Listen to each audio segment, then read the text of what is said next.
Hello mga ka-legit Dover Cards, mga digit Dover Cards, sabay may nais ipaabot patungkol sa segment na That's My Boy. Ang lahat ng yan. But before that, if you haven't subscribed yet to my YouTube channel, please don't forget to like, share, and subscribe at hit mo na rin ang notification bell for more showbiz updates. Bago tayo magpatuloy, of course, nais ko po muna magpasalamat sa lahat ng mga legit viewers, subscribers, ng lahat ng mga legit na nagmamahal at sumusubaybay sa lahat ng ating mga updates. Maraming salamat po.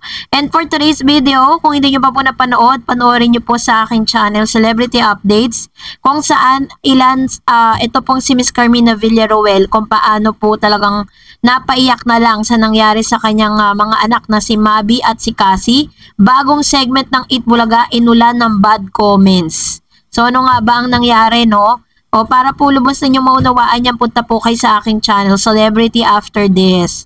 So eto na, pinag-uusapan ngayon ng ilan sa mga legit Dover Cards ang patungkol sa pinakabagong segment ng Itbulaga, ang That's My B. Kahapon po inulunsad nila yan. Talagang pinopromote po nila yan sa kanila pong Facebook page na inaabangan naman ng marami dahil lang iniisip po natin yung That's My B is yung That's My Boy dati na isang parang pakonte siya. Yung parang nagsisearch po sila ng mga bata or pwedeng teenagers at ginawa po nila ito in line dun po sa parang ang panawagan kasi ng ilan na kailangan gumawa sila ng segment na maaabot nila ang mga bagong henerasyon. So ito yung nakita nilang segment na pwede pong ipantapat dun sa Especially For You na nagte-trending, no? So kanina po habang pinapanood natin siya, hindi masyadong nagustuhan ng ilan sa mga legit Dover Cards, no? So gusto ko lang i-remind sa inyo na talagang mga legit Dover Cards po yung nagko-comment tayo, mga talagang avid fan po ng Itbulaga. Sa comment section, ang dami po mga bad comments sa parang ano daw, boring, inaantok sila, tapos sa hindi nila nagustuhan yung mga napapanood nila. Maaring kasi ano to bago pa lang kasi siya, tapos hindi rin nagsaswak yung mga host na nandoon, ano? Si Maine Mendoza kasi kayang-kaya niyan dalhin yan pero siguro kulang pa. But this time, syempre pagbigyan po muna natin, 'di ba? Kasi first day pa lang naman. At isa rin sa mga bad comments na na-receive po ng Itbulaga while having a live kanina, sinabi po nila na mas iniklaan pa kasi nga daw pinakamasayang segment nga dito sa Itbulaga ay ito pong Sugod Bahay Mga Kapatid or One for All for One, no, na dating tinatawag nilang ganon. Tapos ito pa yung mas iniklian yung oras. Maaring siguro po ginagawa nila yan to consider na rin or kinukonsidera nila yung health ng tatlo kasi 'di ba sobrang init nga. Kung makikita ninyo, wala na nga po silang masyadong pinapila, tinatawagan na lang nila para na rin po sa proteksyon ng kanilang mga talents. Kasi nga naman, pag nabibilad sila sa araw, di ba katulad po si Wally, ano po yan, high blood po siya. So talagang yun po talaga yung kanyang sakit. Tapos si Jose, hindi rin naman po ganun kabata na yan. At ganun din naman itong si Paulo, hindi rin ganun katindi yung kanyang protection sa araw. At alam naman natin na nagpa-pageant yan, sobrang ingat niya sa skin. Kaya po isa rin sa mga kinoconsider yan ng Itbulaga. Kaya parang kung mapapansin ninyo, di ba, nandun lang sila sa isang gilid at hindi na rin siya nagpapila pa sa mga contestant dahil tinatawag-tawagan na lang. Ganon. Kasi para na rin po sa kaligtasan ng mga taga-barangay na pinupuntahan nila due to very hot weather. No? At this time, eto na nga, dahil hindi nga nagustuhan ng ilang mga Dover Cards ito kasi para lang po mabigay po yung POV patungkol dito. Narito pong ilan sa mga komento ng mga netizen, paano natin, basahin natin sa inyo para lubos ninyong maunawaan patungkol sa komento na yan. Sabi po dyan, ang isang user, kahit anong pang sabihin ng kahit sinong reklamo pa yan, ang kompetisyon will remain. Palaging merong good and bad remarks. Non-stop yan. Napaka-casual na usapan yan. Tama.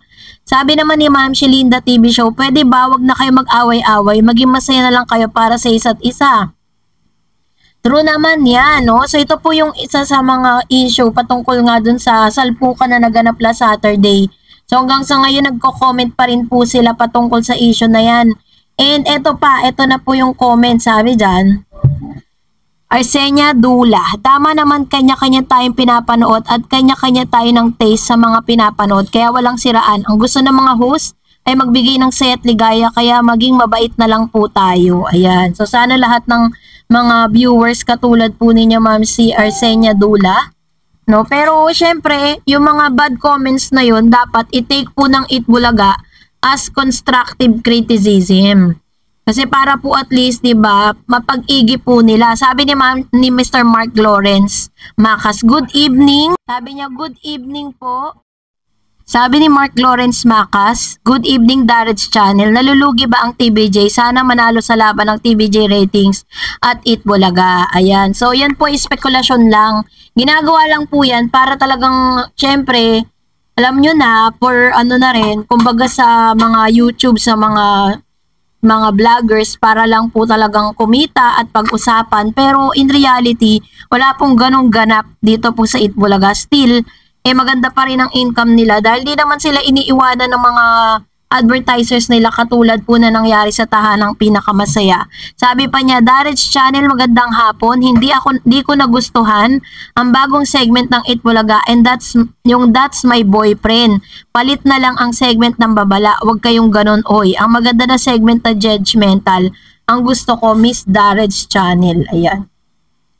So, isa si Mr. Mark Lawrence Macas na hindi po nagkagusto doon po sa bagong segment ng Itbulaga. So, dapat po marinig po yan ng Itbulaga para at least kung babaguhin man nila, tatanggalin. Pero para sa akin, mas maganda na stay nila, pero kailangan mas mas pag-igihin. Sabi ng isa pang user, hindi talaga magandang segment na yon. Nakakaantok, legit Dabarkad sa mula pa ng elementary noontime show, pero nakakaantok ang storya nila. Yan. So, ito po yung kanyang komento patungkol sa bagay na ito.